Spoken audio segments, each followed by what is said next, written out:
All in town for the Campbell's big soiree tonight? Yes. Of course. Good. Well, I hope you'll pardon my dust and my lack of manners. I'm sorry. I'm Patience Higby. Hello. My husband Ezra and I live on a farm outside town a ways. And so I asked Mrs. Zimmerman if there wasn't, well, she's the lady who keeps this place. I asked her if there wasn't something I could be doing around here so as I could sort of keep an eye and an ear out for Ezra. See, when he said he was coming into town tonight to do a little celebrating, I figured it might be best that I come too. Some people know when to quit celebrating, if you take my meaning. Not so with Mr. Higby. Oh, when he and his friends get going, there's no telling what'll happen or where. They was here a bit ago, but Mrs. Zimmerman run them off. Their singing was getting kind of noisy. Don't get me wrong, Ezra's a good man.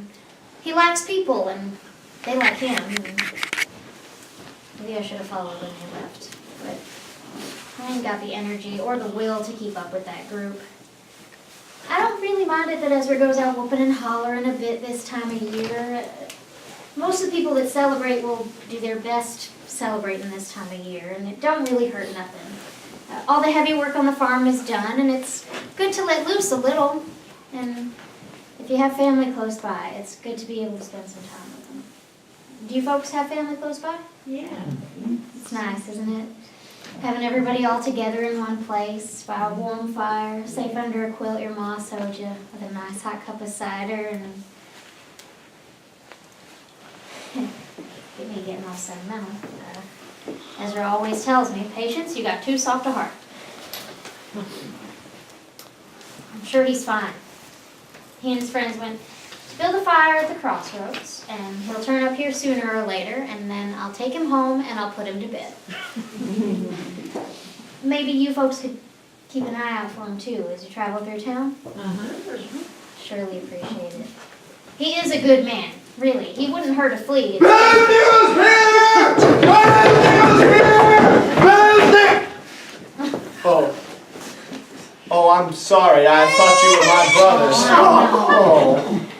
Oh, I didn't mean to startle you. I was hoping to startle them. But I'm Martin Zimmerman. My mom runs the inn here. And, well, I don't really dress like this, honest. It's just, well, you all know Bell's Nickel.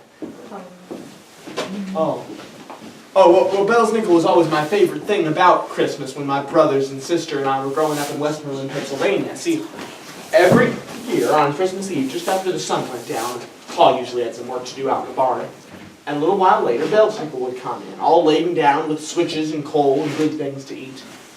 And he'd go straight to Ma, and he'd ask her, "Hafties can there be hoot?" And Ma would hem and haw, but she'd always allow we'd been about as good as could be expected. And that took a load off, because we knew there'd been more than a few times in the last year where we'd done something might have earned us a switch or a lump of coal.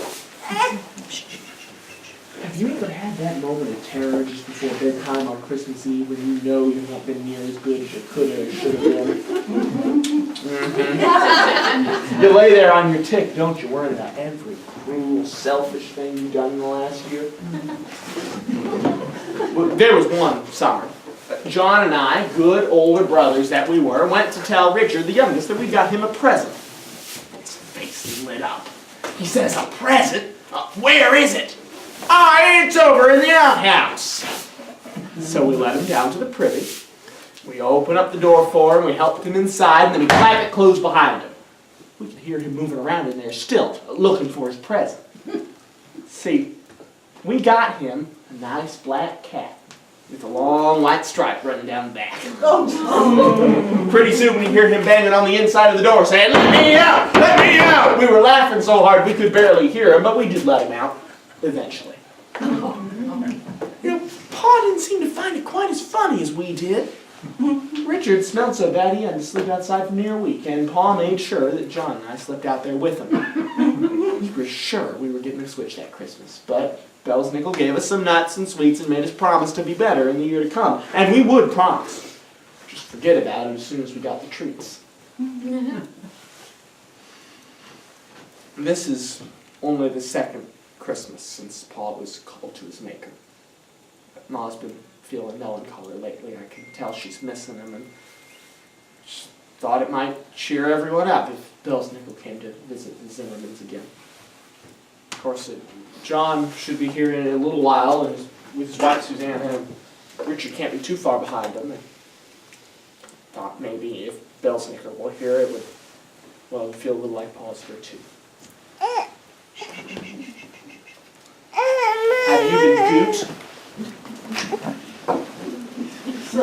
Your hesitation concerns me. Has he been goot?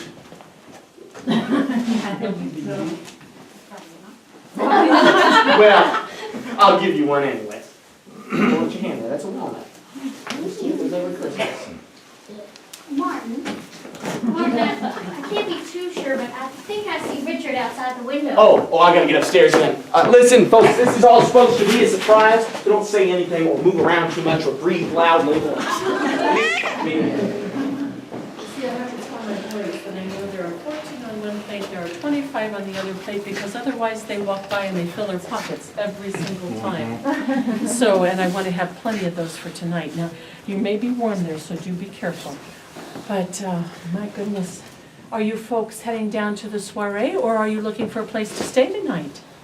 Soiree. To the soiree? Oh. Well, after the soiree, if you would like to have a place to stay, you are welcome to come back. Ladies and children, I think I can get all up in the common room. Gentlemen, I will have to put you up in the barn. But I do promise it'll be warm, be comfortable. There's enough livestock out there to keep it warm. How much is it? Well, it's 25 cents for your place in a bed. I might make an exception to that if you're staying in the barn. But I might let my boys make that decision. You know, I had finished supper and got everything cleaned up and put away. And so I thought, I'd get the chickens on. And then I thought I'd make a few more sweets. It seems everyone likes something special at this time of the year. Your family? What are the special things they like? Cookies and Cookies. Sounds like my boys. Your family? Candies Candy? and pies. Sweets. Yes. Sweets is what I hear. Well, I'm afraid my boys are exactly the same way, and they take after their father. You see, Johann, he could nearly eat his weight in marzipan every year at Christmas. He loved those sweets. My goodness. And I learned to make the Lebkuchen from my mother back in Pennsylvania. And she learned to make those things from her mother all the way back in Germany. And oh, the feasts that we would have. The food would sit on the table and you would almost think the table was groaning from the weight of the food. We would eat and we would... Tell me, are any of you folks German? Yes? Anyone Yeah. else? Well, then you all know and agree with me that we Germans like good food and plenty of it, don't we? Yes. Yeah. And it seems that Christmas just brings out the best in everyone. But my family and I moved here to Indiana from Ligonier Valley, Pennsylvania. Do you know of it? No? Well, Fort Ligonier, and we were about 1.5 miles east of that. But that's where my children were born, and so that's where we raised our children. So my fondest memories, especially of Christmas, are all back there in Pennsylvania. So I was thinking earlier today, what would be my favorite memory?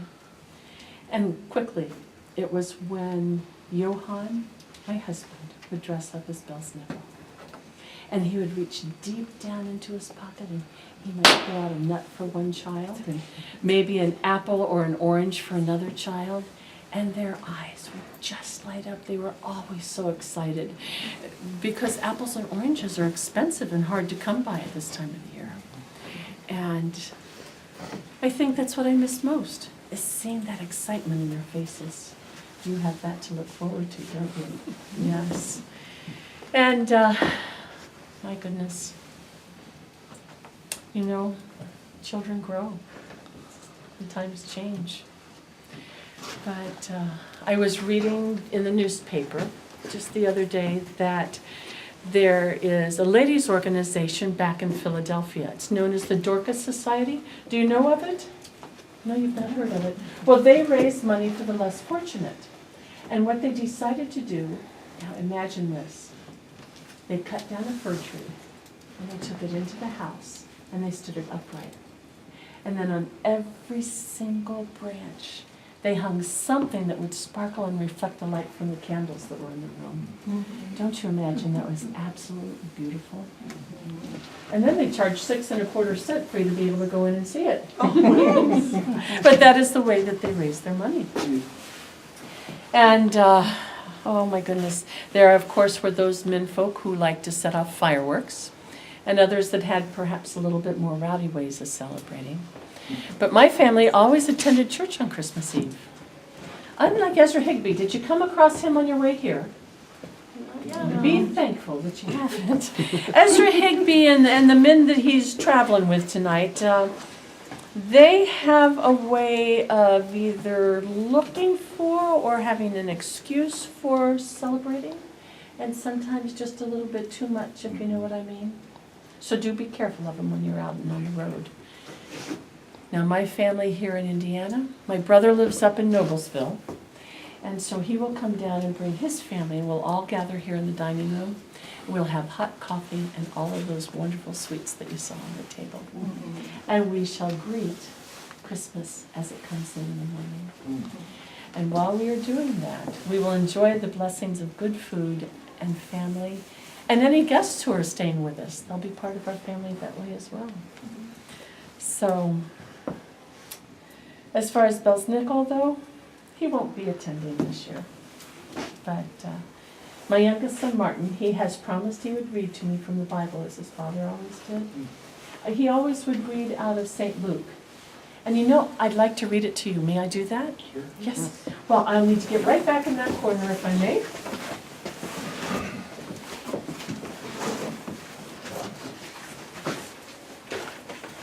And Joseph also went up to Galilee, into Judea, to be taxed with Mary, his espoused wife, being great with child.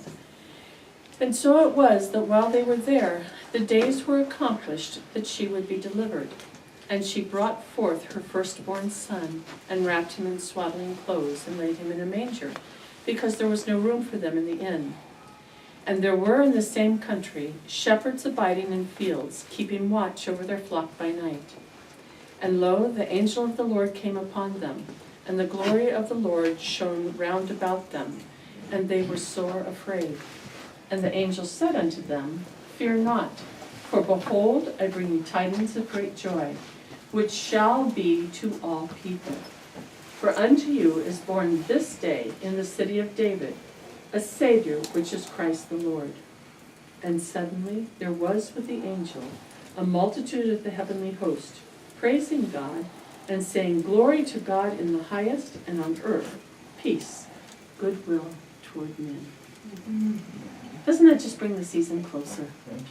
I just enjoy reading that or hearing that at this time of the year. And you know, it'll be difficult without my Johan. But I do have the rest of my family here. And I have a new daughter-in-law. Do any of you have daughter-in-laws? Yes? Well, you know what a blessing they are, aren't they? They are indeed. And you know that fine Mrs. Campbell has invited me down to the soiree as well, the one that you're going to. But you know, I think I'm going to stay here with my family instead. Would you let her know I won't be coming? Thank you for that. Well, I need to get on with my baking. You have a soiree to attend. So let me see you back out to the road, and I should wish you all a good Christmas. You go back out and head to the right, and you'll come to River Road. You turn left, and you'll be there quickly. So many. Yes, Shmuel. Yes. So many, so little. All of them I will take. Oh, why? I suppose you want to feed them too? If I could. If I could, I would, but we have so little left. It's still so far to tread. Even we started with a little. It's a miracle we have this much. Shmuel and me, Hannah, we are Jews, the Ullmans. All the way from Germany, from Deutschland we come. And I, that we even got this far. Oh, Hannah, not again. Stay to the national road, they tell us. But after Columbus, the road disappeared. I made a choice. Trust me, Hannah, he says. We'll get there, Hannah, he I says. have a skill for directions. He has a skill for being stubborn. Well, I got us this far. You did, my dear husband, you did. Safely we have come halfway around the world. Halfway around the world, but how much longer the Herschel? Herschel, his brother, we are traveling to be with him. Also, we're on the river called Ohio. We are hoping to see him for Hanukkah, but the wheel on the wagon kaput. So here we spend one whole week. Here we spend all our money. I'm short and got lost. Shmuel, he is tired and disappointed, so instead of schlemazel he is acting. The people here are so kind. A miracle we find this town. And miracles at this time of year, for sure, it is fate. You do not see a miracle like the oil. Hanukkah is just finished. Do you know about Hanukkah? Yes. This is a time for family, for mishpocha. A time for, how do you say it? Rededication. Yes. Oh, Shmuel, won't you tell them the story of the temple? Well, get closer, warm and fine. She's the smart one. She's like, come closer. We have 2 more chairs if you want. Don't eat the food. Long ago, there was a man called Antiochus IV. A terrible man. Made laws against the Jews. Forbid them from practicing their religion. Killed. Placed on the altar a sacrifice of pigs. Oh, this is strife, not kosher. Awful. Mattathias the Hasmonean and his son, Judah Maccabee, made a revolution against Antiochus. Success. And the temple was rededicated, but there was only a little oil left to burn in the menorah. Just enough for one day. But then the miracle burned for 8. This is why when Hanukkah comes, we celebrate 8 days of light. Rededication to God, to Judaism, to family. You can understand that we do miss our families. Still, each night as we travel, we light the candles and make brachot, the blessing. This same menorah. It was a gift from my father, silversmith. It was a gift for our marriage. One of the few things we bring with us when we live. We cannot travel this much. What much did we have? In Jebenhausen, In Germany where we lived. there's many people who don't like Jews. These are the men who have power and they make the laws.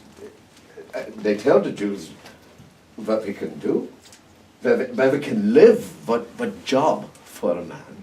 Even who can marry, and when you can marry. We cannot marry in Jebenhausen.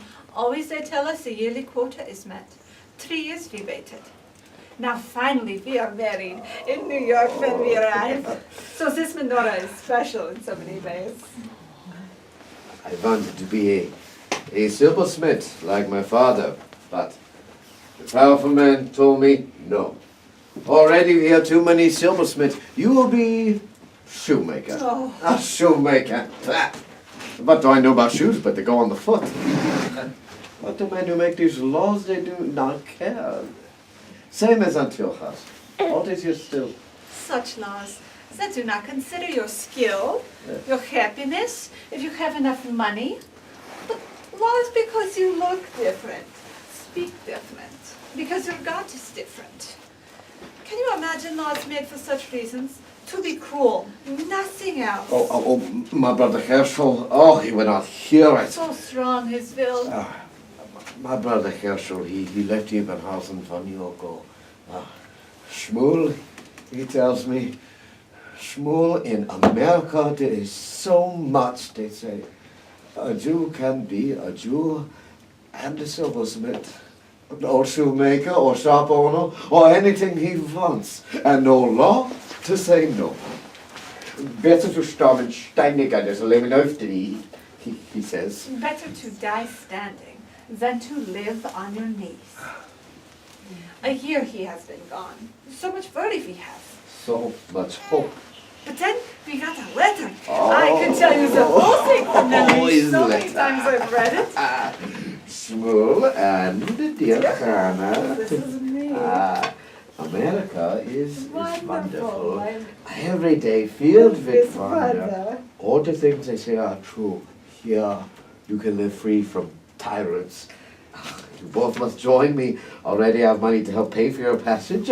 I get me employed in a store and there is no end to the customers coming or needing. Yes. They travel to Indiana on the Ohio River, and it is here sits Mr. Meyer's store in a town called Rising Sun. Rising sun. So perfect a name. Like God is making a blessing, a new day, a new beginning. In this season of rededication, so much kindness, so many miracles. Oh, this is a dreidel. Do you know it? Yeah. The Ah, child's good, game. But this time of year, all the family plays. It was how the people would hide from Antiochus since they were studying Torah in the markets. Oh, we are only gambling here, not studying the Torah. What you guess? Each side have a letter in Hebrew. Letters are Nun, Gimel, He, Shin. Letter standing for Nes Gadol Chaya Sham. A great miracle happened there. Like the oil in the temple? And even we have taken a great gamble to come here. And here there will be a great miracle the same. Tomorrow, Mr. McClure tells me the wheel of the wagon will be fixed. Tomorrow we go. Perhaps in a few days we will be with Herschel, the rising Oh. sun, and more miracles will come. Oh, it's so good you come this evening. My wife was so sad before you come. This is not Oh, true. this is true. Never have I been more filled with hopes than on this journey. Thank you. Thank you for coming and for listening so kindly. Better you than me. Oh, we must rest. We must tomorrow we go. I saw outside the Fenton's house has lights still. Would you stop to see them? Mrs. Fenton told me before her husband is not feeling well. Yes, would you help him feel better? I Oh, don't good, have good. sure today. Yes, yes. There are, you follow. You know they're drinking, Grace. Don't take them drinking. Don't upset yourself Have so. patience for those heathens. I'll mix you up a good dose of medicine, you'll feel better in no time. Oh, I heard that promise half an hour ago. See it again. You know it's not doing me any good over there, Grace. It's coming, dear. Mixed up a good cup of witch hazel tea. Did you put the lobelia in it? I did, dear. And the tincture of And cayenne? the cayenne, and a good pinch of arsenic. Settles them right down. That's good top sodium medicine. That's practical medicine. I don't like what Campbell over here does to you. Fleets you, pukes you, purges you, and hopes you get better. Everyone has their own ways, dear. Has his own ways. He's like that with his religion. He's so taken up with science, he's forgotten the word of God if he ever knew it in the first place. And I can't take that laying on my back, Grace. I need to be propped up. Let's get you up here. Now, Mr. Fenton doesn't agree with Dr. Campbell about land prices, how to practice medicine, how can he be expected to agree on religion.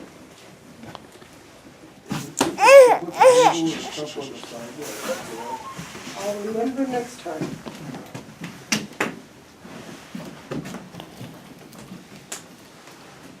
Did you get it near the fire? It was by his fire, God, dear. it's not gonna do a bit of good. You'd think if I had to wait that long for it, at least it'd be hot when it got here. I'll warm it up. I heard what you said about Campbell. You're right. I don't agree with him on hardly anything. And if religion's the last thing we'd agree on. Well, look at what he's doing tonight. He's got a big old party going on over there. Claims he's celebrating our Savior's birth. Well, you know what it says in the good book about that. Those that behave in such a manner shall not inherit the kingdom of God. That's Galatians 5:21. You can look it up if you don't believe me.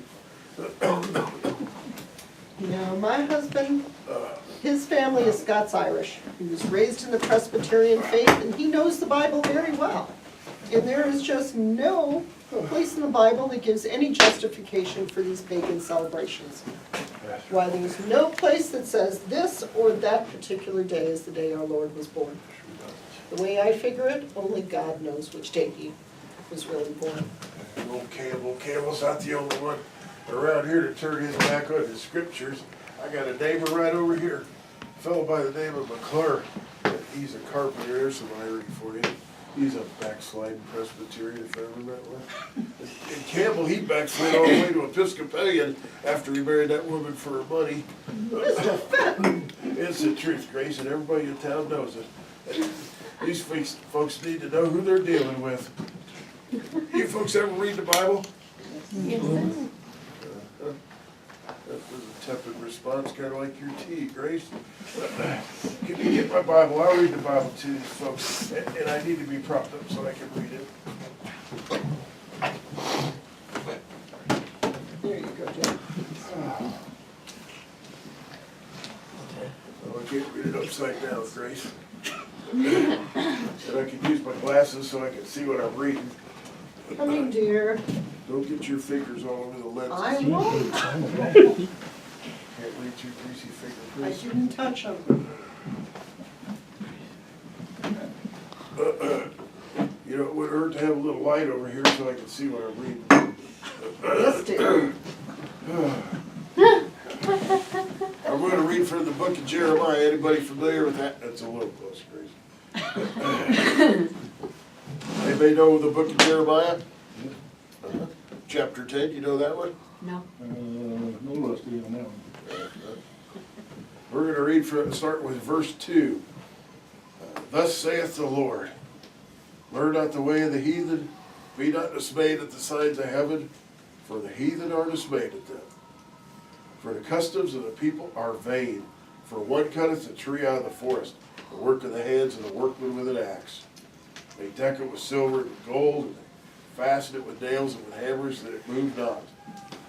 And it goes on from there. And what it's talking about is, listen to those heathens out there. And what it's talking about is all this man-made fanfare and fall for all that people get involved in. They think they're having some religious observation. What they're doing is buying themselves a short trip to a warm place, and what they're doing, putting the imagination of man over the Word of God. Gets you in trouble every time. And old Campbell, he took a tree in his house today. God knows what he's up to with that. He's always up to something. Dear, the good book also says, judge not that ye not be judged. For with what judgment ye judge, ye shall be judged. And with what measure ye meet, it shall be measured out to you again. Here's your tea. I can't drink it laying down, Grace. I need to be propped up. I told you that. What are you thinking? Oh, that wears me out. Oh. And I'm well aware of what Matthew 7 says, Grace. I'm also well aware there, again with the handle you said you'd remember. I'm sorry, I forgot. But drink it up. You can aggravate me now. It's still not hot. You didn't even put it in the fire after the last time. Still work. It's not gonna do any good. And I'm also well aware in the Bible there isn't anything about celebrating our Savior's birth this day or any other day, especially not with any big old party. And yet, I read the papers last week, there's places out east, churches, saying they're celebrating our Savior's birth, put all kinds of decorations in the church. Imagine that. That's just to put the imagination of man over the Word of God. And what they're doing is blaspheming idol worship is what they're doing, Grace. Settle down. You need to get some rest. Well, I can't rest with all these pillows behind me. You got me sitting up in bed, and I'm supposed to sleep like that. There you go.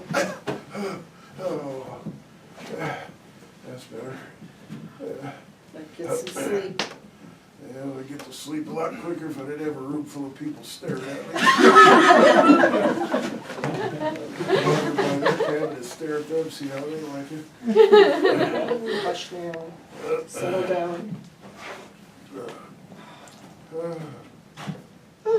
I think he'll finally get some rest.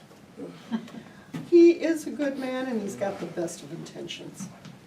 Are you folks by any chance traveling down the road? Well, Miss Curtis, she asked if I could send over some chamomile tea. Her youngest boy can't get to sleep with all the goings on. Do you think you can take her for me? I'm second thought. How about you stay with Mr. Fenton and I'll just nip on down the road here. Where do you think you're going, Grace? You don't go out that door, you get back over here. You got work to do here. You let these people go be corrupted by the Methodists. I guess I better stay. If you could take that to the Curtises. Now, if you just head out the door here, at the bottom of the steps, take a left, and then take another left, you'll see the house right there on your right. Hello there. Now take a seat there. Come in and sit down. Rocking chair Look there. at all that, Thomas, stop playing with the candles. You stick it up on the mantle. You know, when we first moved here from New York, we were surprised to see how few people here in the West even celebrated Christmas at all. Well, they let the day go, oh, that's from the Fentons. Yeah. It was so kind of them. Well, they're among the people who will let the day go by without a thought of Santa Claus or Saint Nicholas or even a good dinner. Yes, Mrs. Curtis and I, well, we grew up on the Knickerbocker history and the legends of Washington Irving. You know. Yes, I do recall the delights of Christmas very well. There were always presents hanging on my bedpost when I awoke in the morning. Well, I was always afraid I'd get a birch rod or a lump of coal in my stocking. You know, yes, indeed, yes. Was it, the relief was half the joy, was it not? Yes, yes. Now, do you think this young, have you ever received a birch rod or a lump of coal in your stocking? Oh, no. Well, there's a first time for everything. Could be tonight. Our children don't have high bedposts to hang their stockings on, so they've hung theirs on the fireplace mantle. Yes, well, here. Mrs. Curtis, I'm sure that Santa will find them easily enough now, won't he? Oh, indeed he will. Last year, he brought Thomas some toy soldiers and knitting pins for Jenny and mittens and marbles for the whole family. I lost my marbles. I can't find them anywhere. Listen, Thomas, what do you think you'd like Santa Claus to bring you this year? I think a new pair of shoes would be nice. Now that's a very practical wish. Jenny? I think I'd like a poetry book, like the one in Mr. Whitaker's store. Well, that's a fine thing to hope for, Jenny. Oh, Edward, our youngest, he's asking for a knife. Now, Benjamin, I do think that 5 years old. Now, is Mary, I was 5 years old when I received my first knife. But 5 years old. Now, Mrs. Curtis, I think that Santa Claus is wise enough to know what makes a good gift and what doesn't. Well, I certainly hope so, Mr. Curtis. It's hard not to be happy with all of the delights. We have the rock candy and we have the chocolate. Have you tried sipping chocolates before? No. Oh, it's my delicious, goodness, yes. but so expensive. It's 25 cents a pound this year. Well, we are very blessed and lucky to be able to give and receive such gifts. Oh, Mrs. Whitaker said that Mrs. Campbell ordered chocolate for their soiree this evening. Everyone's invited. If only they'd had their gathering any evening, but tonight I would have loved to have gone. But I believe Christmas Eve is a time to be spent with family. Well, that reminds me, Mrs. Curtis, you know, I was talking to Brother Brownfield, and he was explaining to me that the elders and the deacons of the Methodist Church, well, they seem to have some question on whether Christmas should be a time of celebration or not. That perhaps it's an unholy creation of sinful men, an excuse to drink, feast, and carouse, much like Ezra Higby and that bunch are doing right down there. Benjamin Curtis, are you saying that our celebration of Christmas is sinful? Well, no, I'm not. Just with overindulgence in spirits and revelry, I can see how the council might feel. I mean, personally, I think that the day should be set aside as a special day of worship to honor the birth of Jesus. And the exact day doesn't matter as much as the fact that he was here on earth, that he started out as a sweet and innocent babe, and that he is our holy Savior. Now, as a Methodist class leader, I should give this some serious and sober thought. And if I feel we should celebrate any differently, I'll let you know right off. Oh, I have no doubt about that, Mr. Curtis. Until then, we shall celebrate as we always have. Mrs. Curtis, children, do you think that we should share with these fine folks one more of our Christmas Eve traditions? Oh, yes. Yes? All right, very good. Well, now tell me. Now, I have one more question for you. Do you know who the children's friend is? Well, listen, you're about to find out. Listen. Listen. Old Santa Claus. There he is. With much delight, his reindeer Thomas. drive this frosty night, or chimney tops and tracks of snow to bring his yearly gifts to you. The steady friend of virtuous youth, the friend of duty and of truth, each Christmas Eve he joys to come, where love and peace have made their home. Through many houses he has been, and various beds and stockings seen, some white as snow and neatly mended, others that seemed for pigs intended. And where I found the children naughty, in manners rude and tempers haughty, thankless to parents, liars, swearers. boxers, cheats, or base tale bearers, I left a long black birchen rod, such as the dread command of God directs a parent's hand to use when virtue's path his sons refuse.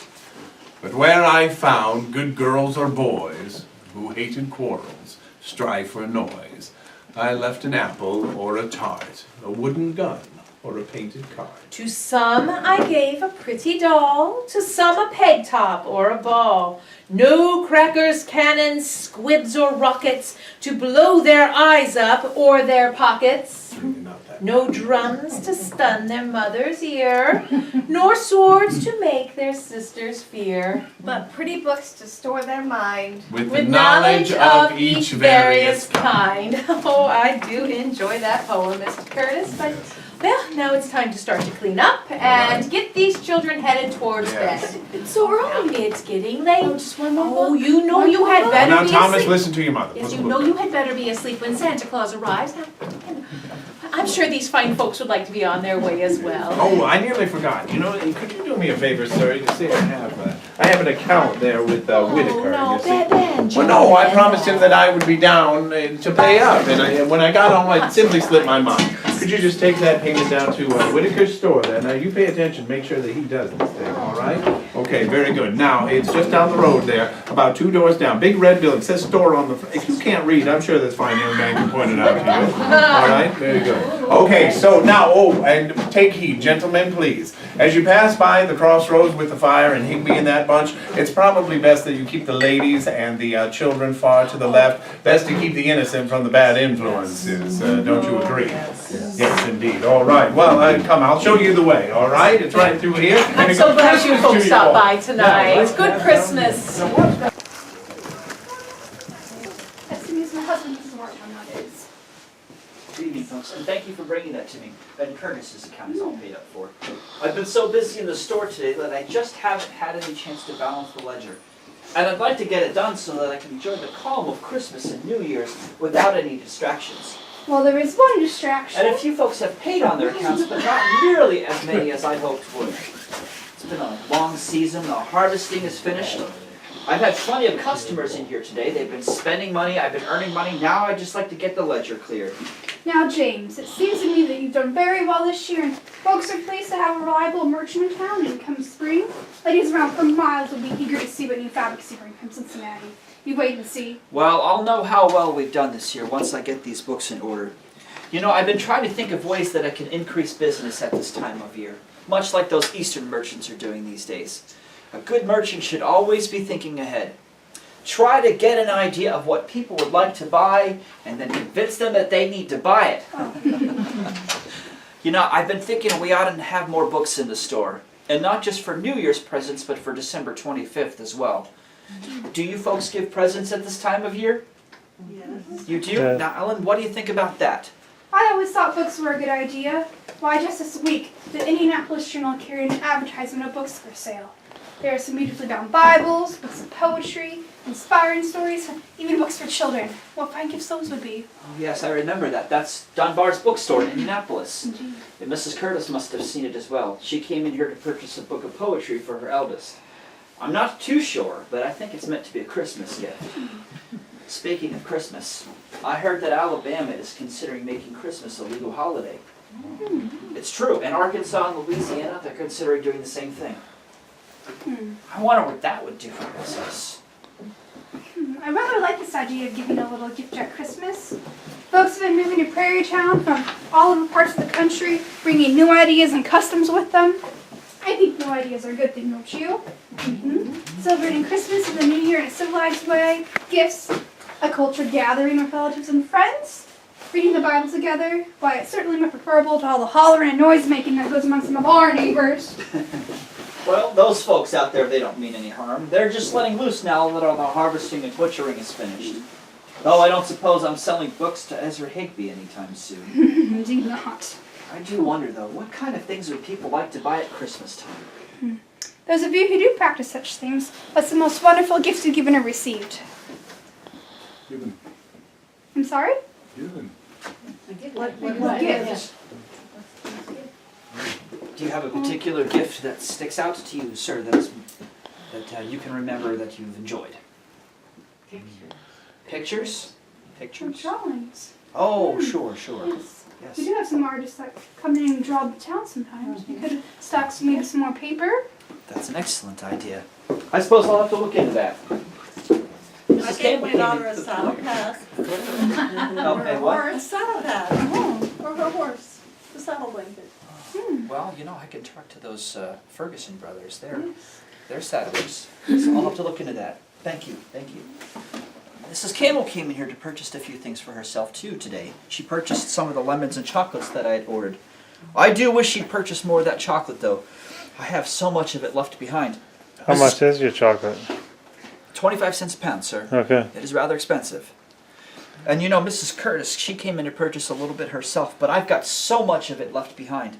I just don't know how I'm going to get rid of it. I have no idea who's going to want to buy chocolate. People around here have enough trouble taking care of all the plains without taking care of the fancies. Speaking of Mrs. Campbell, you do remember that her Christmas Eve soiree is tonight, and we've already invited you to attend, and the night is getting on.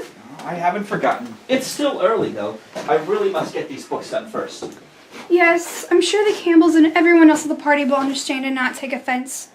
I just thought with such a gathering of people, all your best customers, that you may query with them what's going on in the larger, more fashionable cities back east, and how those merchants are selling special items for folks to give to their loved ones. I'm not so sure people around here are quite ready to embrace what's going on in eastern cities just yet.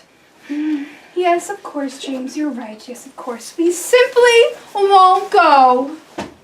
Perhaps you find folks can give our regrets to the Campbells. I'm sure you're eager to get on your way and try some of Mrs. Campbell's excellent punch.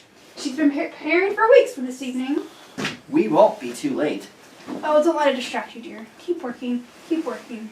I'm sure by the time you arrive, there'll be plenty left of her famous bourbon cake. The one that she makes with that fine Kentucky bourbon. And I'm certain someone will save you back a bit of the pickled beef tongue. Ellen. Indeed, James, finish the books tonight. Ellen, if I don't finish these books, then we'll have little Christmas for ourselves. But Mrs. Campbell's bourbon cake and pickled beef tongue. Now, Ellen, you do know those are some of my favorites. I'll finish up as quickly as possible. Oh, yes, as quickly as possible. In 5 more minutes. 5 more minutes. Well, if you folks are headed to the Campbells, there is at least one thing that you can do to make it easier for Mrs. Whitaker and myself to get there a little bit sooner. Caleb Ferguson dropped by earlier today to inquire upon his debts. Now, by my reckoning, he still owes me, yes, 6 bits. Would one of you mind taking a note to him this evening? Volunteer? Now, he mentioned he would be over there in the school this evening, though I'm not quite sure why. Now, Ellen, thank you very much.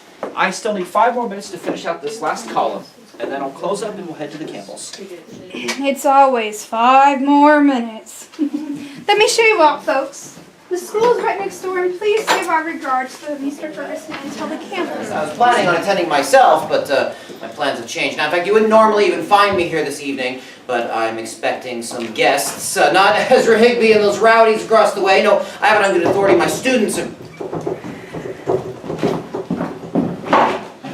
Oh, I'm sorry. I didn't know anyone was in here. Who are you? Who am I? Who are you? Look, come in, come in. I'm sorry. I didn't mean to intrude. Are you having a meeting? No, I'm not. I'm Caleb Ferguson, Prairie Town schoolmaster. These folks are my guests, and the question is, who are you?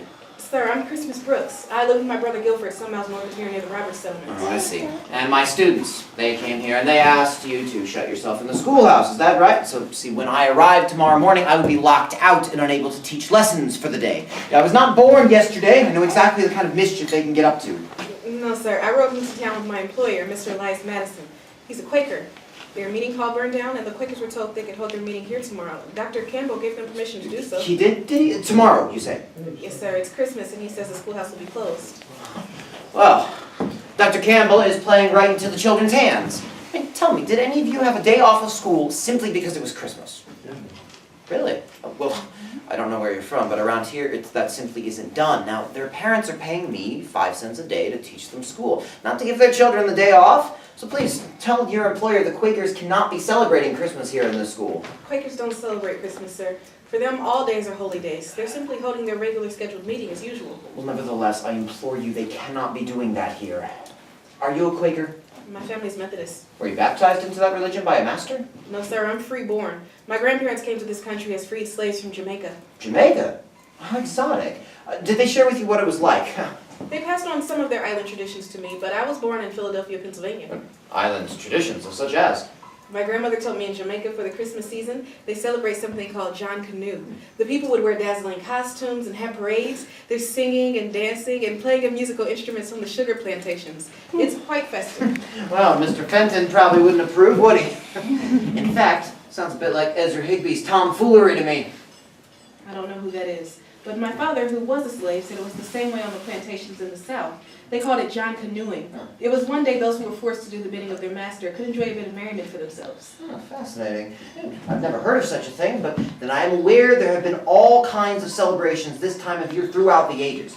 Some we can trace to religion, some to the nature of the seasons, and some things we do because that's what our families did. So true. Back in Philadelphia, my family enjoyed a cheerful celebration of Christmas, occasionally even exchanging small gifts. Of course, that was after we attended church services. Of course. Now, Christine, if No, we... sir. Christmas. Christmas? My name is Christmas. What kind of name is that? It seems like an extravagant choice by your parents. As I said, my grandparents are from Jamaica, which is an English colony. In England, the Christmas season has long been celebrated, and names like Christmas or Noel, they're not unusual names for girls or boys. Besides, I was born on Christmas Day. What better name could be given to someone born on such a joyous occasion? Ah, yes. Well, while not quite as extreme as Mr. Fenton, I am in sympathy with his point of view. It seems to me with each passing year, more and more people lose sight of the reasons why December the 25th was set aside as a day of observance. A bit like those folks outside at the crossroads. Now, some in Prairie Town celebrate Christmas, others have little to do with the holiday. But I will tell you one thing. There is a Christmas tradition that will not be getting started around here, and that is that business about barring the door against the schoolmaster. And whether it's the children trying to play a prank on me or a meeting being held here without my being consulted, the idea of both is most distressing. Please be assured, Mr. Ferguson, I know nothing of this entire situation. I know even less of this idea to bar a schoolmaster from his own schoolhouse. I simply came into town today to take a look at your school's interior and see how it's arranged for instruction, nothing more. And why would you be interested in how my classroom is arranged? Because I plan on becoming a teacher on the Roberts settlement when they open a school there for children of color.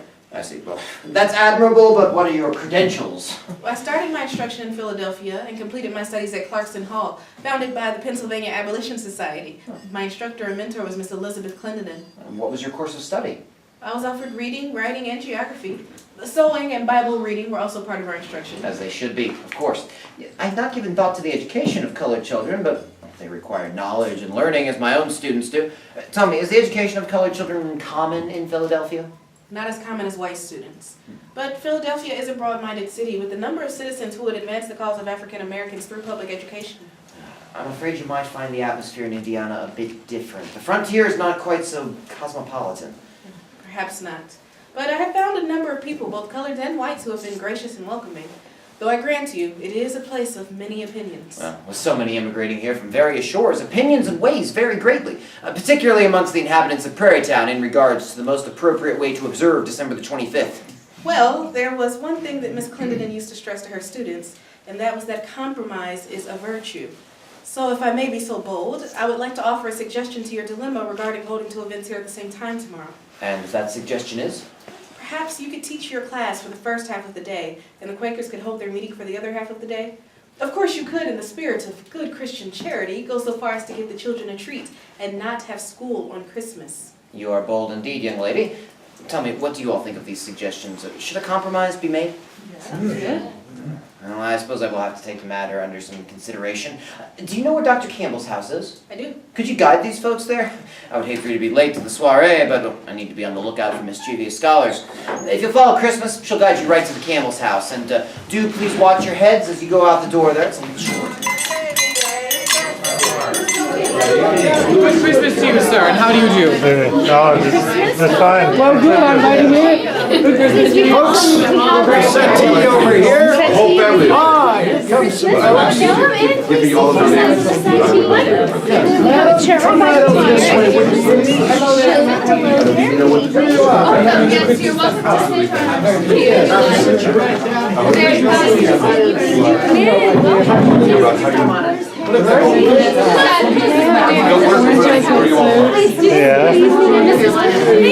Thank you so much.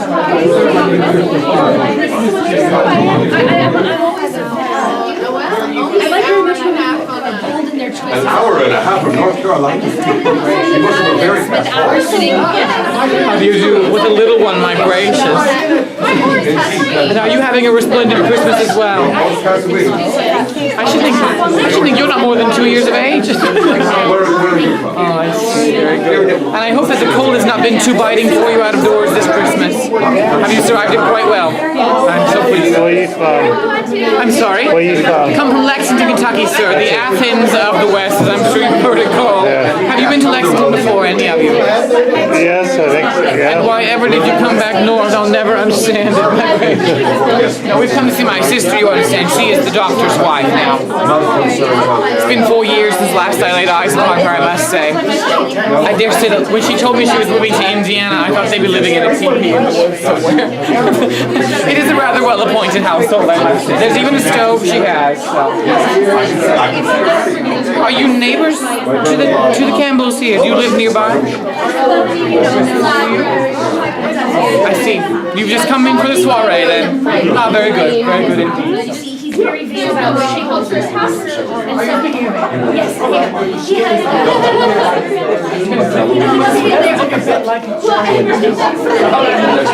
he has Ludianos that you can attach. You tie them to your cat, and then you can attach on it makes like the way that he's wearing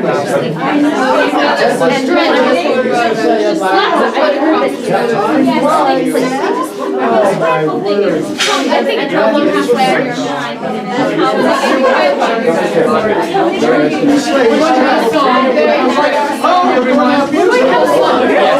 Right there is best effect. Do you know Joyce? Oh, sure. I knew it. First Noel. First Noel. Well, you learn to speak over long. We'll all sing the first Noel, won't we? Yes, we shall. Let's see. I'll give a little introduction.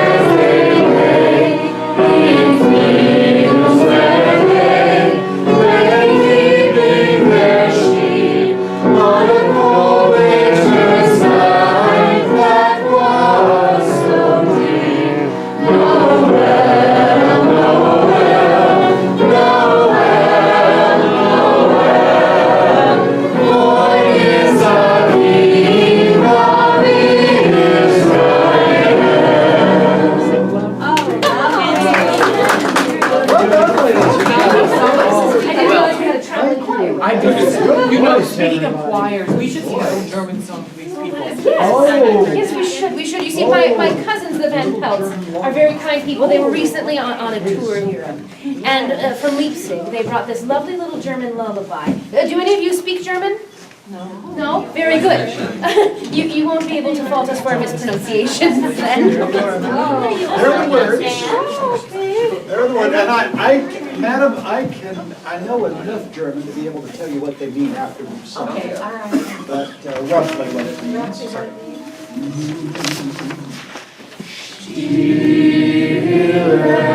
Nacht,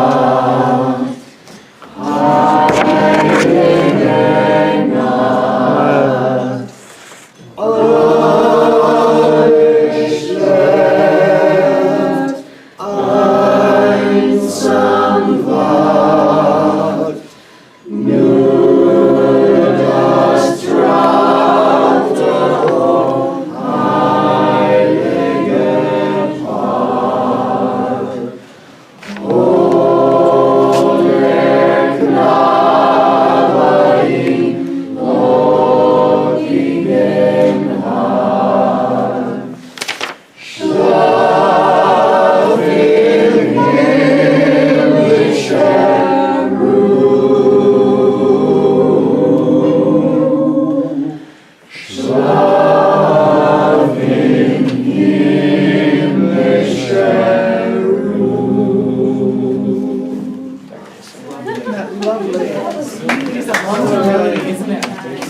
ladies, let's They're see. quiet right here. Still night, holy night, all are asleep except the most high holy couple.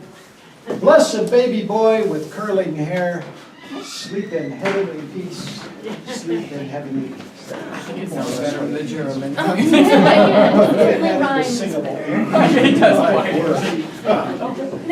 I do have a bit of a sad announcement, I suppose. Sharon, it's Christmas. Well, I just want to warn them. I know there are certain things that one comes to expect on a Christmas table. And unfortunately, in the time between the setting of the table this afternoon and after having prepared myself and doing one last check to prepare for your arrival, I noticed that the entire pickled beef tongue has gone missing. How strange that is. Alexander and George. In any case, I just wanted to give you a warning in case it was something you were looking forward to Sister, especially. we don't blame you for your negligence. It's quite all right. I'm certain no one should. In any case, perhaps to soothe your shattered spirits, we do have a Christmas cookie for each of you if you would like. You can avail yourself of them just through the doorway there. So if you head that way, you'll go into the dining room, you may have a cookie, and perhaps you won't even notice the absence of the beef tongue. I've rearranged things a little bit. So thank you so much for being here this evening. Right this way. I'm sure I have no idea what happened. Yes. But I did hear it was a bit smoke after all. Oh, now where did you hear such things?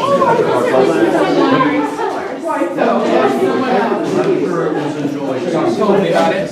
I'm sure it was. I believe we can get you all in here. Now, as you see, pickled cucumbers, pickled carrots, pickled onions, but alas, no beef tongue. Isn't that sad? I look forward to it every year, and the Whitakers. Now, are the Whitakers going to be coming, you think? You said they would be right along. Well, when he hears there's not any beef tongue, he is going to be so disappointed. Yes. Well, that's Mr. Whitaker's favorite, you know. Oh, is he even? I was only like the bourbon. He On likes the his bourbon way. cake better. She says that Mr. Whitaker likes bourbon cake better. That's what she said. I've only just heard he'll be here in 5 more minutes. It is highly unusual to hear such a thing, for I've heard that nigh 12 times this evening, I guess. Only 5 more minutes, Alexander, and he should be here. Well, they're trying to teach you patience, dear. It is a virtue I have not mastered, and a virtue which I do not wish to master, I must say. It means waiting to take. I understand, dear. You've already, I believe, partaken of the figgy pudding? I'm sure I don't know what you're talking about. Well, it's quite lovely. Oh, I didn't tell you, the tea is ready. The tea is ready with all that beautiful. Well, you know. It's bad enough the ambrosia is underdressed. Oh. There is milk. No. Did you forget to put it in there? No. It's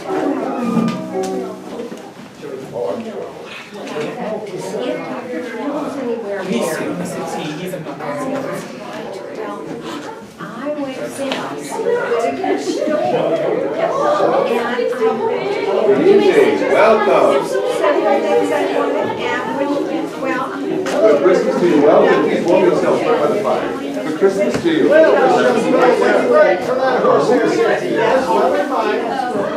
fine, don't you have So the that? goodly gentleman lied to my dear sister. Is that right?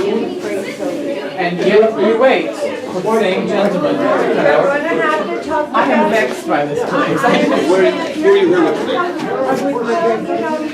Oh, all the way over there. Did you want to come over your Well, Well, when I have a cake, I must away. Let's go. Console myself with the pianoforte, I'm sure. and you can play. Well, thank you, dear. She knows a good thing when she hears it. Nothing like a compliment forced out of you, is there?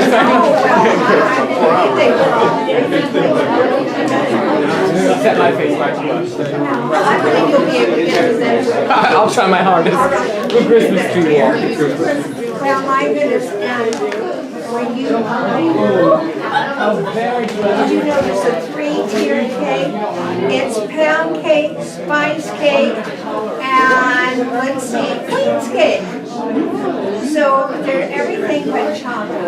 And does anyone here have chocolate cake? You do? Are you very rich? I mean, if you bake chocolate cakes, I want you to introduce you to this very well-to-do lady. And do you even let guests come in and share? Well, now, folks, she is a generous rich lady. And you just put a little note out and let us know you're having chocolate cake. I'll even make a trip from Madison just to come in. Now, where is it you live? That's not too awfully distant, but it may take me a few more days. I'll look forward to hearing from you. Very good. Oh my goodness, I didn't know. Oh, we had a benefactor here. It's just lovely. Well, now, folks, did you notice that Pop and Jay that was in here a few minutes ago? That's what Dr. Saunders calls it. Pop and Jay, because he's always just strutting around. Now, his brother Aaron looks very simple. Were you admiring the tea caddy? The cloth? That's just all lovely, isn't it? It is. And, well, he should be here for the cutting of the cake, even though it's not chocolate, it's bourbon. But it'll be good. These gentlemen will enjoy it, I think. But we don't know where he seems to be. Now, dear, he's good looking, but he has scrawny legs. He doesn't do squats. Well, I don't know about that, but I do know he's looking for his calves. And he's looking for his calves. He's very vague, and he's looking for, no dear, calves, you know. Oh, he's looking for his legs. I have to be careful, you know, I'm a gentle lady, I can't talk too much about it. But with those scrawny legs, he needs his calves. Okay. He just slips into his silk stockings, and then he looks very, very good. So, I don't know whether to tell you to look for someone with scrawny legs or well filled out legs, but he'll be dressed very properly. Now, let me show you around so you can go look for me. Just come this way. I want you to see the stove anyway. Burning, look out, look out. Fire, fire, fire, fire. Cast on water, cast on water. London's burning, London's burning. Look out, look out. Fire, fire, fire, fire. Cast on water, cast on water. You ready? It's really simple. Really, I think they got it. I think they do. So, we're gonna divide up. Should we divide right up the middle? My bug down. There we go. Here, this way somewhere? Yep, This there, is one right, side. sir, you Who's on over this there. side? Who's on what You're side? on my side. Oh, okay. Or no, you're on that side, and then you are on this side. Okay. There we go. Unless you'd rather be on the other side, then it doesn't matter. Sing whatever you can be on want. any side you want to if you're right on that one. Actually, we could divide it in quarters and do it in 4 parts, but that might get real confusing. It would be. Let's just do it in 2. All right. You gonna start, or are we gonna start? You can start. All right. London's burning, London's burning. Look out, look out. Fire, fire, fire, fire. Fire, fire, fire, fire. London's burning, London's burning. Look out, look out. Fire, fire, fire, fire. Fire, fire, fire, fire. London's burning, London's burning. Look out, look out. Fire, fire, fire, fire. Catch on fire, catch on fire. London's burning, London's burning. Look out, look out. Fire, fire, fire, fire. Catch on water, catch on water, catch on water, catch on water, catch on water, catch on water. Huzzah! Yeah, sometimes I thought if we sang that song and we yelled fire, maybe people would look out to see if there was a fire, but nobody did. No, I thought they didn't come join us for our party, but they didn't do that either. They didn't do that so. neither, so. Well, some that's people all will. right. That's They all still right. got time. True, true, true. Ugh, see, I'm in the smoke again. Well, Fire, let's get smoke fire, falling beauty. fire, It keeps fire, falling fire. It's in my face. So, I'm gonna put on a You're gonna put another log one on there. Right. All right, so the other day, I was up I'm gonna in go stand over Noblesville, and me and Mr. Barker, my husband, was in Noblesville, and we were in an establishment. We were gonna have some refreshments, and there was Mr. Higbee there, he was also at that establishment. He was allowing folks to buy him some refreshments. You know. As the gentleman does from time to time. That was mighty big of you. Thank you. He was sitting there at the table, and this fella said to him, "I'll bet you that you can't take a pint and drink it down all in one drink." And Mr. Higbee said, "You bet me that, huh?" And the fellow said, "Yep, I'll bet you can't do that." And Mr. Higbee, he said, "Well, I'll take up that bet as long as you will let me prepare myself for it." And the fellow didn't really know what he was going to do. He said, "Sure, you go ahead." So Mr. Higbee, he got up and he walked right out the door. A few minutes later, he come back in and he sat down, and the fellow gave him that pint. And Mr. Higbee, he drunk it right down, all right down in one long drink, set it back down on the table. Well, the fellow was astonished. He said, "Well, what in the world did you do to prepare for this feat?" And Mr. Higbee said, "Well, I wasn't really sure if I could do it or not, so I went over to that tavern across the street to try it out first." Yeah, you did that, huh? That's what he did. I That's believe what I that heard story. anyhow. And now we know it can be done. Well, I expect that fella won't challenge you to that again, will he? I hope he does. Did you make some money on that wager? I did make a bit. He did. He made a bit. Yep. So, so we're going to be telling all kinds of stories out here all night, singing songs. And you folks are welcome to stay out here all night with us.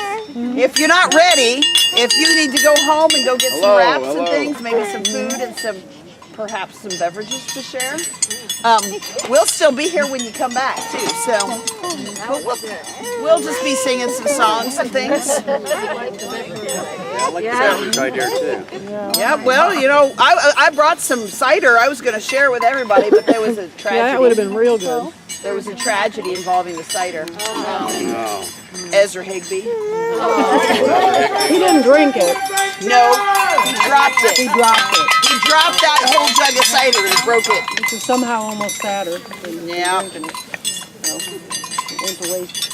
We wish you a Merry Christmas. We wish you a Merry Christmas. We wish you a Merry Christmas and a Happy New Year. Good tidings we bring to you and your kin. Good tidings for Christmas.